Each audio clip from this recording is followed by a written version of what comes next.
श्याम के विश्वास पर छोड़ के जीवन का अब श्याम सपनों में आता क्यों नहीं है श्याम सपनों में आता क्यों नहीं श्याम सपनों में आता क्यों नहीं श्याम सपनों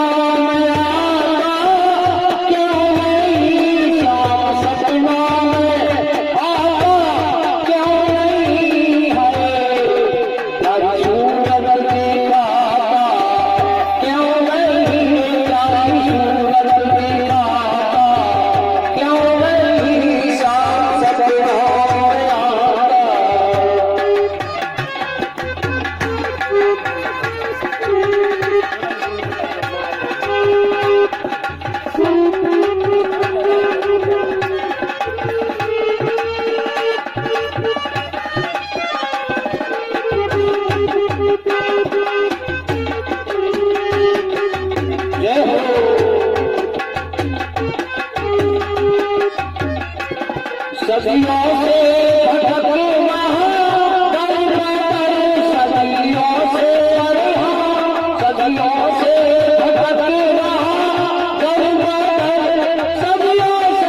भटके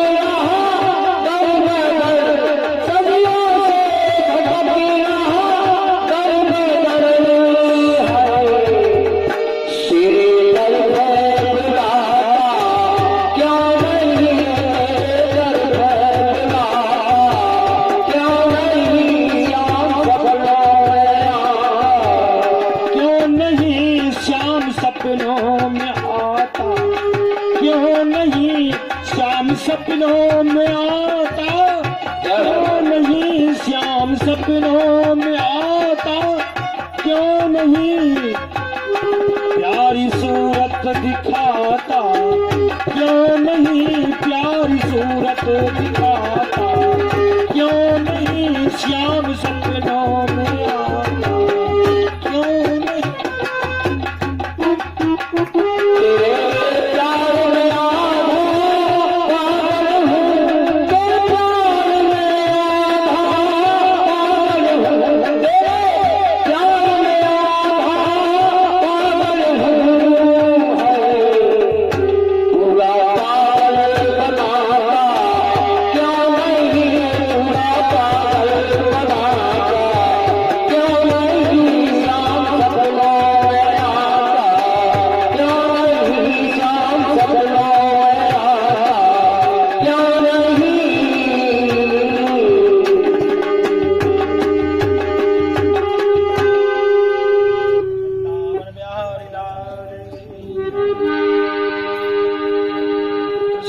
वासुदेवाय देवकी नंदनाय च नंद गोपी कुमाराय गोविंदाय नमो नमः। कुंती ने स्तुति की, कुंती ने स्तुति की।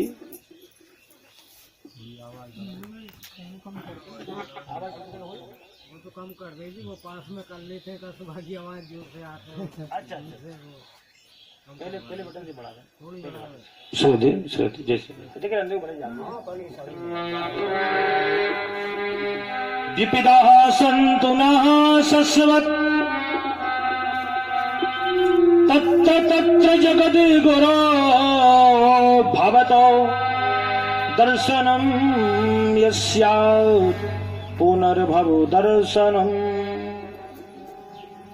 कुंती ने बड़ी स्तुति की भगवान से।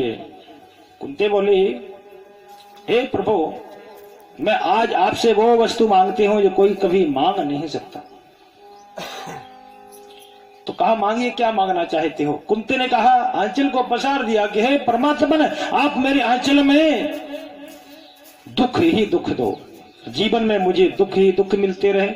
भगवान ने कहा, भुआ जी अभी तो सुख का समय आया, पांडव स्वर्ग को चले गए, लाक्षा भवन में आग लगा दी, महाभारत युद्ध हुआ, अभी सुख का समय आया, फिर दुख मांगने चली। तो कुंती ने कहा, प्रभु दुख में जीवात्मा भगवान को भूलता नहीं है, और जब सुख होता है ना तो सुख में भगवान को याद नहीं कर पाता। इसलिए बस मैं आपको याद करती रहूं। व्यक्ति स्वस्थ होता है ना, सुखी होता है, कभी परमात्मा को याद नहीं करता। और जब दुख होता है भगवान को याद करता है, रोता है, चिल्लाता है, चीखता है, मंदिर में जाता है। तो इस बात को हनुमान जी महाराज ने स्पष्ट कर दिया कि दुख क्या है और सुख क्या है। सुंदरकांड में हनुमान जी महाराज ने बताया।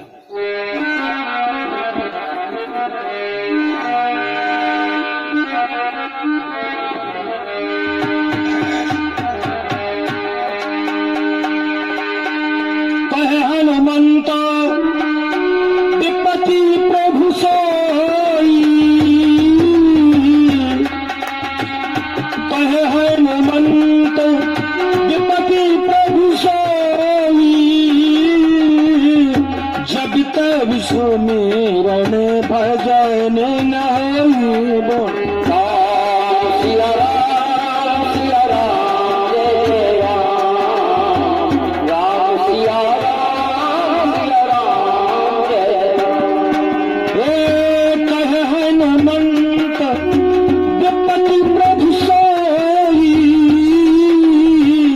जब तब सुमिरन भजन न होई। बोलो सिया राम सिया राम जय राम, राम सिया राम सिया राम जय राम। कहे हनुमंत विपत्ति प्रभु सोई। हनुमान जी महाराज ने कहा सबसे बड़ी विपत्ति है कि हम तुमको भुला दें, और सबसे बड़ी संपत्ति है कि परमात्मा को याद करते रहें। तो इस प्रसंग को सुनाया सूत जी महाराज ने सोनक आदि ऋषियों के प्रति। बस फिर कहा कि चलो अब तिलांजलि और दे दें। पितामह भीष्म सरसैया पर पड़े हुए थे, तो सब मिल करके और जहां पर भीष्म पड़े हुए थे वहां पर पहुंचे। वहां जाकर के प्रणाम किया सरसैया पर जहां पितामह भीष्म पड़े थे। पितामह भीष्म ने देखा पांडव आ चुके हैं। सब पांडवों को कहा अहो कष्टमहो न्यायम ययुदम धर्मनंदन, जीवितम नारहत क्लिष्टम विप्रधर्माच्युताश्रय। पितामह भीष्म बोले कि आप इस गति को प्राप्त हुए हो, तुम्हारे पास वैदिक ब्राह्मण भी थे, जहां तक कि जगत को रचने वाला जगत पिता जगदीश्वर तुम्हारे साथ, फिर भी तुम्हारी ये गति हुई। ठीक है, जो भी हुआ ये सब समय की बात है। फिर विभाग सहा दान धर्म, मोक्ष धर्म, आश्रम धर्म, मानव धर्म, स्त्री धर्म का उपदेश किया पितामह भीष्म ने युधिष्ठिर के लिए। और फिर कहा कि मैं भगवान से बात करना चाहता हूं। सबके सामने से चित्त को हटा करके और पितामह भीष्म ने भगवान कृष्ण के सामने अपने नयनों को लगाया और भगवान की स्तुति करना शुरू किया। पितामह भीष्म बोले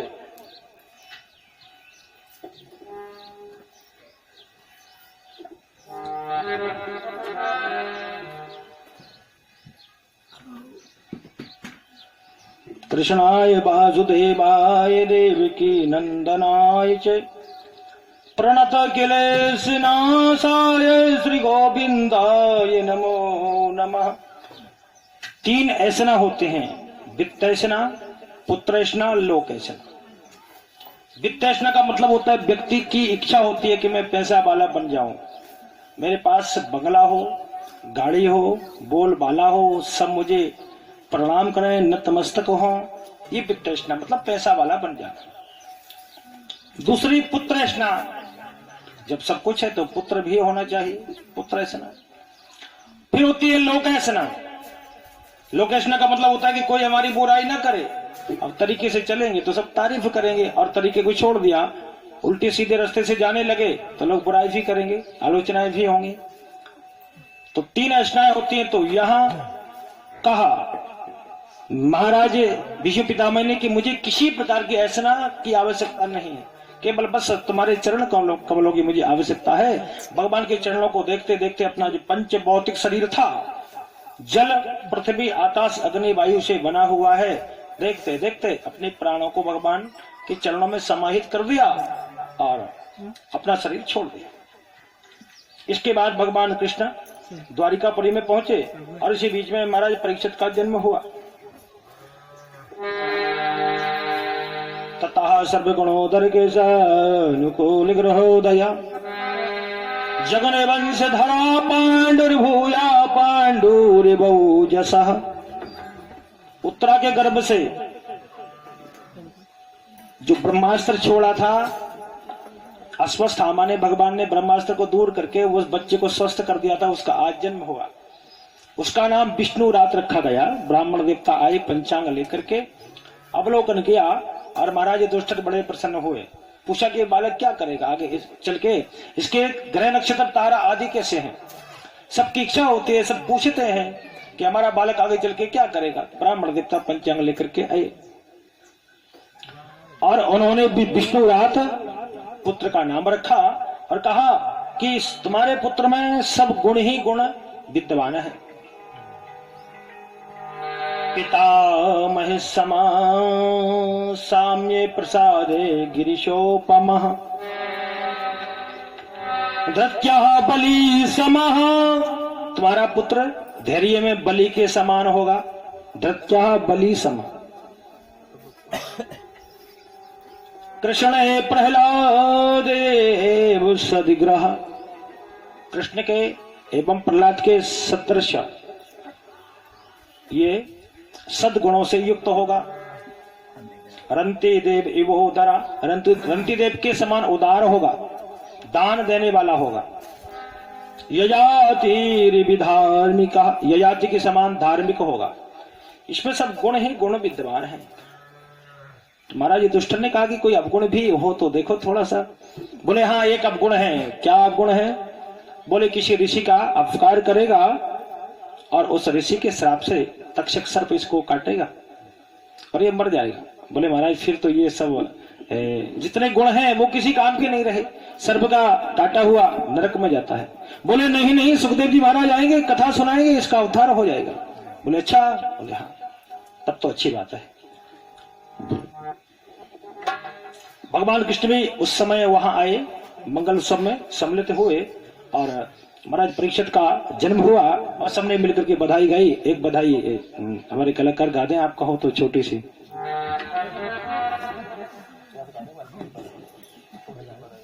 मतलब परीक्षित का जन्म हुआ और किसने नहीं कछु गा दो आप, बधाई भगवान कृष्ण की। अब बधाइया नंद के आना, बधाइया नंद के आना, नंद के आना, नंद के आना, नंद के आना, नंद के आना, बधाइया नंद के आना, बधाइया नंद के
धन सोना रे अन धन सोना, अन धन सोना रे अन धन सोना,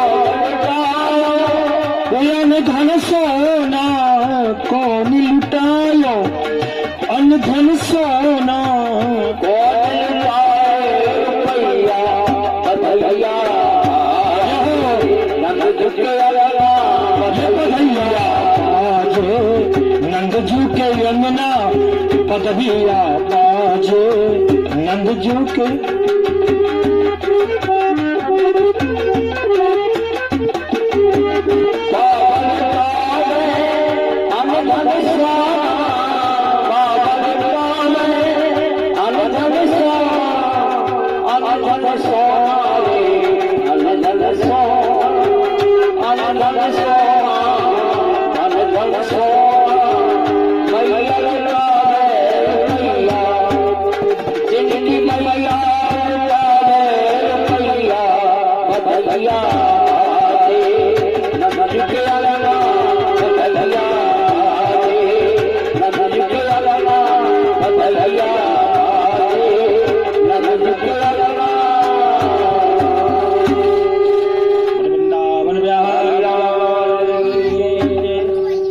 परीक्षित का जब जन्म हुआ तो भगवान कृष्ण भी वहां जन्म उत्सव में आए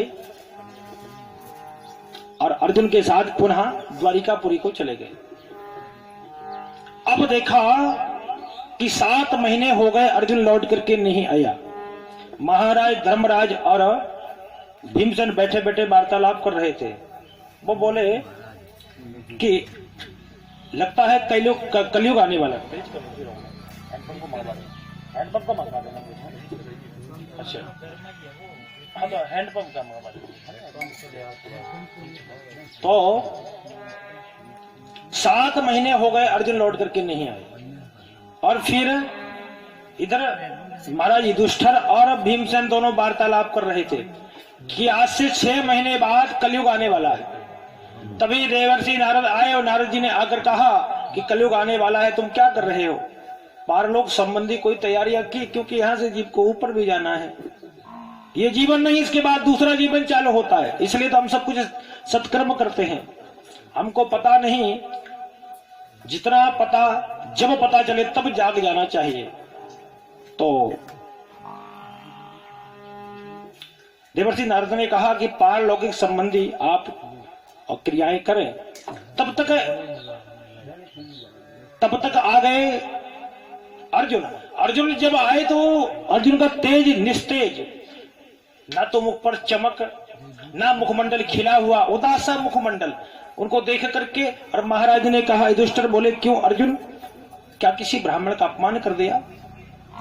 किसी गाय की तुमने अवहेलना कर दी या गायत्री मंत्र का जाप नहीं किया? क्या बात है, अगम्या में गम्य कर दिया, तुम्हारा तेज कहां चला गया? तो रोने लगे जोर जोर से अर्जुन। अर्जुन ने कहा, जिन्हें हम भगवान समझते रहे, वो भगवान, जिन्हें हम अपना भाई समझते रहे कि ये तो हमारे मामा के लड़के हैं, वो भगवान थे, हम कुछ समझ नहीं पाए। अब वो यहाँ नहीं है, त्रिलोकी में चले गए। और मुझे तो गांडीव के ऊपर बड़ा बड़ा अहंकार था। गोपियों को लेकर के आया, भीलों ने मुझे लूट लिया। मुझे आज पता चला है कि हम भगवान के सहारे ही बलवान थे। करुण क्रंदन किया, पांडव रोने लगे, कहने लगे कि एक समय की बात है, वन गवन में दुर्योधन ने और महान क्रोधी दुर्वासा ऋषि को 10,000 शिष्य लेकर भेजा था पांडवों के पास। दुर्योधन ने समझा कि उनके पास खाने को कुछ है नहीं और ये वहां जाकर भोजन की याचना करेंगे और जब कुछ मिलेगा भी नहीं, क्योंकि वन में वो भी बेचारे बड़ी मुश्किल से अपनी उदर पूर्ति करते होंगे, इनको कहां से भोजन कराएंगे? इस श्राप दे देंगे, पांडव मर जाएंगे, हमारा रास्ता साफ हो जाएगा। वहां भी भगवान की कृपा से और अक्षय पात्र से द्रौपदी के द्वारा सबको भोजन हुआ। ये सब कथाएं गागा करके और छोटी उम्र में परीक्षित को राजगद्दी पर बिठा करके चल दिए उत्तराखंड के, और 5 पांडव और साथ में द्रौपदी। छोटी उम्र महाराज परीक्षित की गद्दी पर बिठा दिया। एक दिन परीक्षित ने देखा, हमारे दादा परदादा ने हमारे लिए क्या छोड़ा है। एक स्वर्ण का मुकुट था, उसको शीश पर स्थापित किया और चल दिया।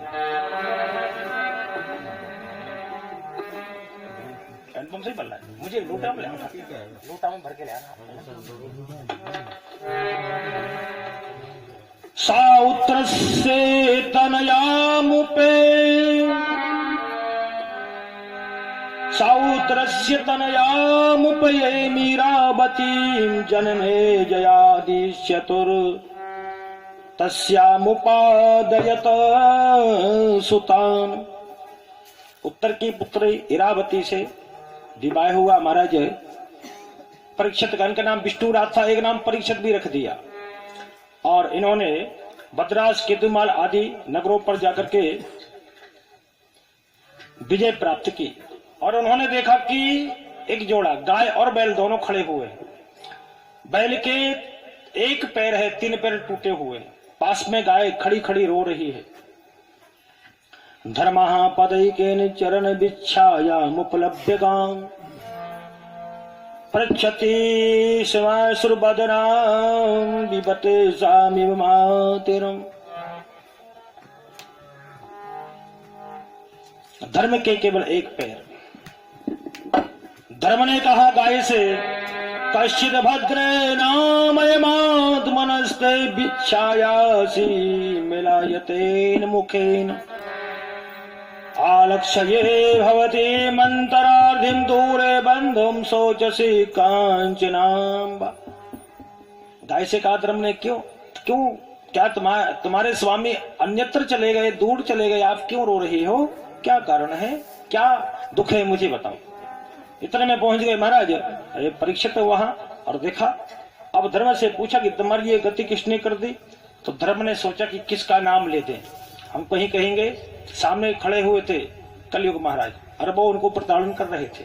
तो परीक्षित ने पूछा ये गति किसने की है। तो धर्म ने कहा गीता पाठी कहते हैं, गीता पाठियों का कहना है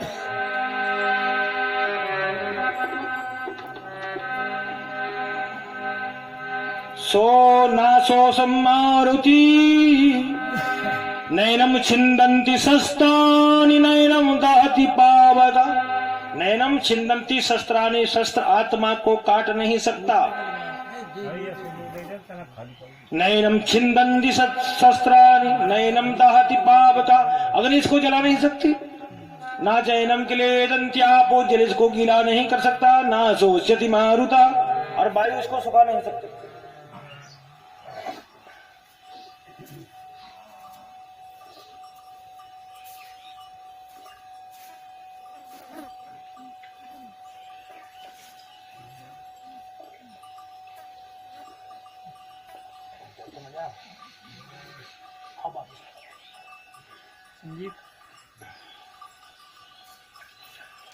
धर्म ने कहा कि मैं आत्मा हूं, शरीर नहीं हूं।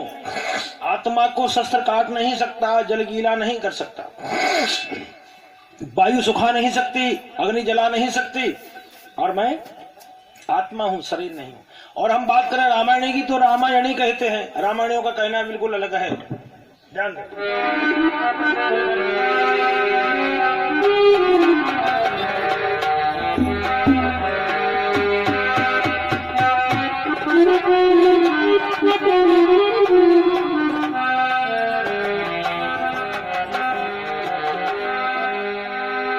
कोई न काहू सुख, कोई न काहू सुख, दुख कैर दाता। कोई न काहू सुख, दुख कैर दाता।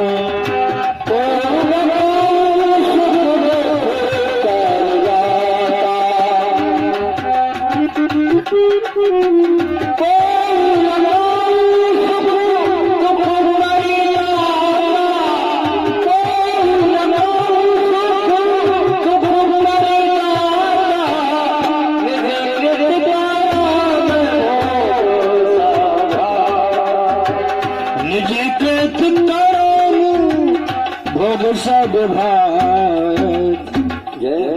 कोई न काहू सुख दुख कर दाता, कोई किसी को सुख और दुख देने वाला नहीं, ये कहा। रामायणी कहते हैं, रामायण को जो पढ़ते हैं वो कहते हैं कोई किसी को सुख और दुख देने वाला नहीं है। तो फिर निजी कृत कर्म भोग सब भ्राता, अपना किया हुआ ही सबको प्राप्त होता है। अब किसका नाम लेते तो महाराज परीक्षित को समझते देर नहीं लगी कि ये धर्म है और ये माँ पृथ्वी है, गाय का रूप लेकर के आई हुई है और ये बैल के रूप में ही धर्म है। सामने खड़े थे महाराज कलयुग।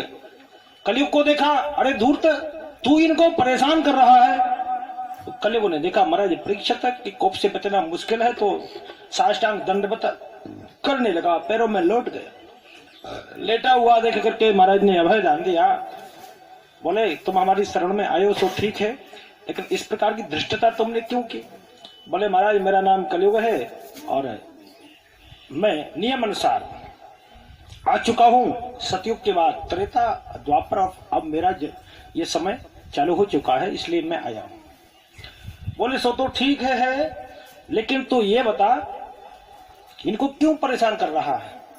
बोले महाराज मैं परेशान नहीं करूंगा, लेकिन मुझे रहने के लिए कोई जगह हो, परिवार लंबा चौड़ा है तो मुझे रहने के लिए कोई जगह दी जाए। महाराज ने प्रसन्न होकर कहा, बोले तुझे जगह दे देंगे। 4 जगह कलयुग को दी महाराज परीक्षित में। अभ्यर्थिस्तदा तस्मै स्थानानि कलये ददौ, दूतं पानं स्तयः सूना यत्र धर्मस्य चतुर्विधः। 4 जगह कलयुग को बांस दिया। कौन कौन सी जगह है? दूतम, कलयुग को बांस दिया द्यूत में। द्यूत माने होता है जुआ खेलना। अब जुआ चाहे 1 रुपए का हो चाहे 1 करोड़ का हो, नुकसान ही नुकसान। बोलो वृंदावन बिहारी लाल की। जुआला है जी का जंजाल करता, क्षण भर में कंगाल। हारे धर्मराज से नार कहना मान, हरि गुण गाल। तो जुआ में कलयुग का वास। दूसरा पानम, पान मतलब मदिरा पान। मदिरा पान में कलयुग का वास होता है। एक शराबी अकेला एक तरफ, हम सारे लोग एक तरफ, फिर भी उसकी बराबरी नहीं कर सकते। एक दारू वाला दारू पिए और पुजारी जी मंदिर से आए, पकड़ लिया पुजारी जी को। बोले पुजारी जी ये बताओ कि सबसे बड़ा क्या है? पुजारी जी बोले कि पृथ्वी ही है। बोले नहीं पृथ्वी नहीं, तो सबसे बड़ी पृथ्वी नहीं। बोले तो फिर कौन है? तो पुजारी जी बोले शेषनाग होंगे। बोले सबसे बड़े शेषनाग भी नहीं। तो बोले जिनकी गलमाल महेश धारण करते हैं भोलेनाथ वो बड़े होंगे। बोले वो भी बड़े नहीं। तो भैया मेरे पिताजी तू ही बता कौन बड़ा है? तो वो बोला कि सबसे बड़ा वो है इस दुनिया में, सबसे वो बड़ा जो सारी दारू की बाटल पीकर अपने पैरों पर खड़ा। तो वो बोले पुजारी जी बोले भैया ठीक है मुझे पता तो चल गया। तो पानम मदिरा पान में कलयुग का वास है, इसलिए उससे हम बिल्कुल दूर रहे, मदिरा पीने वालों से भी दूर रहे। और स्त्रियां काम में ज्यादा आसक्ति में कलयुग का वास है, हिंसा में कलयुग का वास। 4 जगह कलयुग को दी। कलयुग ने पुनः याचना की। कलयुग बोला, बोले महाराज बहुत लंबा परिवार है और आपने ये जो मुझे जगह दी अपवित्र जगह है, कोई पवित्र जगह होती। भगवान ने कहा कि जा मेरे रूप में भी तेरा वास रहेगा, मतलब स्वर्ण में सोने में। बोले ठीक है। अब महाराज परीक्षित, एक दिन की बात है कि महाराज परीक्षित धनुष बाण लेकर के मृगया करने के लिए गए, शिकार के लिए गए। और शिकार खेलते खेलते सोने का मुकुट शीश पर था, वो अनीति से आया था। जरासंध को जब मारने के लिए गए थे अर्जुन और भीमसेन, तो जरासंध के पुत्र के मना करने पर भीमसेन उसको बलात् खींच कर लाए थे और इधर कह दिया कि अनीति का जो सोना है उसमें कलयुग का वास है। और उसी को परीक्षित महाराज ने मुकुट मतलब शीश पर धारण किया और चले गए मृगया करने के लिए। दोपहर में उनको प्यास लगी तो देखा कि समीक ऋषि का आश्रम था। वहां जाकर मन में विचार किया कि ऋषि हैं हमारे यहाँ आश्रम में रहते हैं, यही भोजन करेंगे, यही हम जल पान करेंगे। वहां देखा समीक ऋषि समाधिस्थ थे, समाधि लगाए हुए थे। राजा को लगा कलयुग सवार था ऊपर से। बोले ये महात्मा झूठ मूठ आंखों को बंद करके बैठा है। इसने सोचा कि कहीं हम आंखें खोलेंगे तो इनका स्वागत सत्कार करना पड़ेगा। इसलिए महाराज की बुद्धि विकृत हुई और मरे हुए सर्प को बाण के नोक से उठा करके समीक ऋषि के गले में डाल दिया। और घर आ गए। अब किसी ने बच्चे से कह दिया जो गंगा के किनारे खेल रहा था, समीक ऋषि का पुत्र श्रृंगी, बोले तुम्हारे पुत्र, श्रृंगी ऋषि का बोले कि बेटे तुम्हारे पिता के गले में महाराज परीक्षित ने मरा हुआ सर्प डाल दिया। उस बच्चे ने गंगा से जल लिया, संकल्प किया कि महाराज परीक्षित को तक्षक सर्प 7 दिन में डस लेगा और उनकी मृत्यु हो जाएगी। श्राप दे दिया। श्राप देकर के जब आश्रम में आया, अपने पिता के गले से चिपटा, पिता की समाधि टूटी। बोले पिताजी तुम जिंदा हो? बोले हाँ। तो मैंने तो महाराज को श्राप दे दिया। तो समीक ने कहा कि ऐसे बगैर विचारे कुछ नहीं करना चाहिए। अरे राजा मर जाएगा तो अराजकता फैल जाएगी, चोर बढ़ जाएंगे, डाकू बढ़ जाएंगे, लुटेरे बढ़ जाएंगे, लोग एक दूसरे को खाना प्रारंभ कर देंगे, परेशान करना चालू कर देंगे। आपने बहुत बुरा किया। अपने शिष्य को भेजा जिसका नाम गौरमुख था, और शिष्य ने जाकर महाराज परीक्षित को बताया। बोले कि आपको 7 दिन का श्राप लगा हुआ है, 7 दिन बाद आप मर जाएंगे और आप पारलोक संबंधी कोई क्रिया करें। अब महाराज परीक्षित ने सोचा कि मुझे तो 7 मिनट तक शरीर नहीं रखना चाहिए था। जाकर आचमन किया, बुद्धि निर्मल हुई तो सोचा मैंने बहुत बड़ा पाप किया आज जीवन में पहली बार पाप किया। और सारे वस्त्रों को उतार करके गंगा के किनारे एक साधारण वस्त्र पहन करके एक ऋषि का रूप लेकर के गंगा के किनारे आए। और जैसे ही गंगा के किनारे आए, सबको पता चला तो सारे महात्मा भी वहां धीरे धीरे करके पहुंचने लगे। अत्रेर वशिष्ठ च्वैवनः सरगवान रिष्टि निर्भृवंगिराज पराशरवादि सतोधराम मोदथ इंद्र प्रमेद में बाहु मेघातिथि देवले यारिष्ट सेनो भरद्वाजो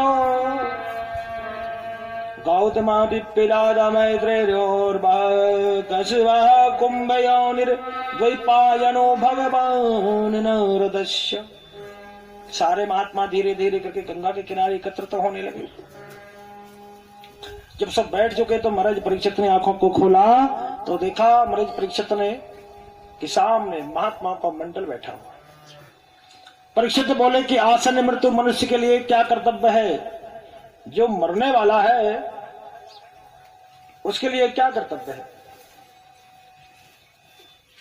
तो किसी ने कुछ नहीं कह पाया। महात्मा बोले कि हम सब कुछ जानते हैं, केवल बस यही नहीं जानते कि जो मरने वाला व्यक्ति है उसके लिए क्या कर्तव्य है, आसन मृत्यु मनुष्य का क्या कर्तव्य है, बस ये हम नहीं जानते और सब कुछ जानते हैं।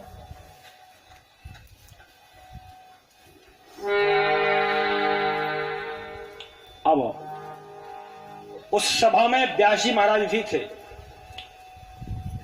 परीक्षित बोले कि अब मेरा उद्धार कैसे होगा, 7 ही दिन शेष हैं। महात्माओं ने कोई उत्तर दे नहीं पाया। उधर से निकले सुखदेव जी महाराज, हस्तिनापुर की गलियों से होकर के जा रहे थे, शनै शनै भागवत के श्लोकों का पाठ करते हुए। महात्माओं ने देखा सुखदेव जी जा रहे हैं, सुखदेव जी को बुलाया। सुखदेव जी मना करने लगे, आग्रह करके लाए और सुखदेव जी को वहां बिठा दिया। सुखदेव जी जब बैठे, महाराज परीक्षित ने आंखों को खोला, चरणों को धोला और उनको आसन दिया, आसन पर बिठाया।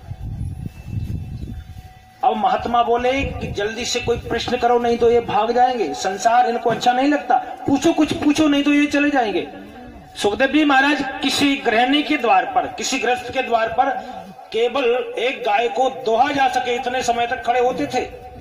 दान लेना हो तो एक गाय को दोहने में जो समय लगता है लगभग 5-6 मिनट, इससे ज्यादा खड़े नहीं होते।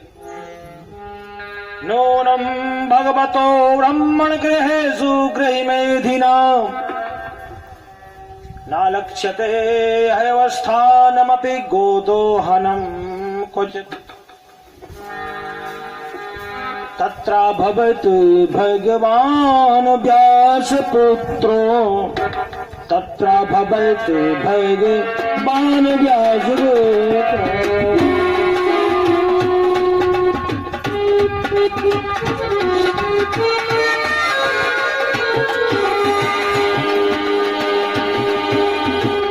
यद्रक्षया गामठमानपेक्षा यद्रक्षया गामठमानपेक्षा तत्र भवतु भगवान व्यासपुत्रो।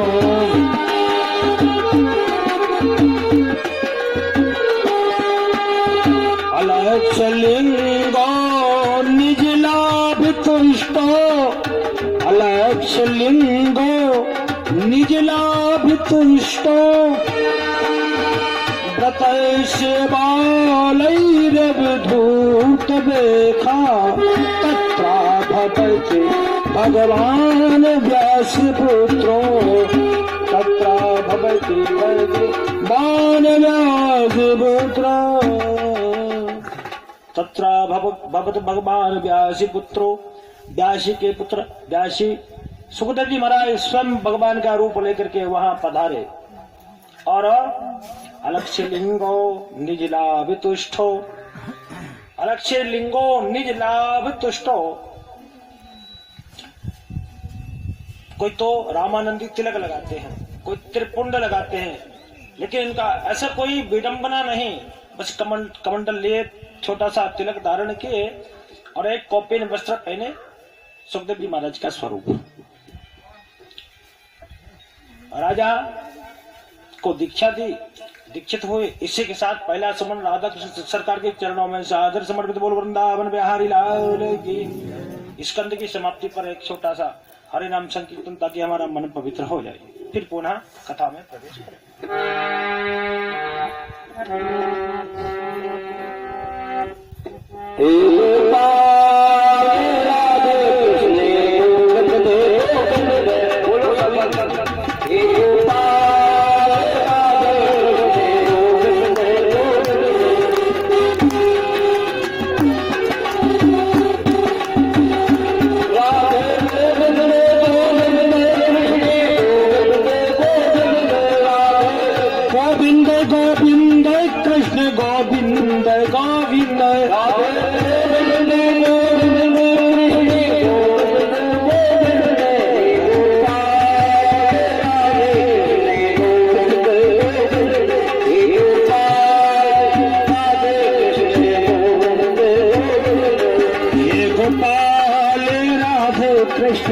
गोविंद गोविंद हे गोपाल, राधे कृष्ण गोविंद गोपाल।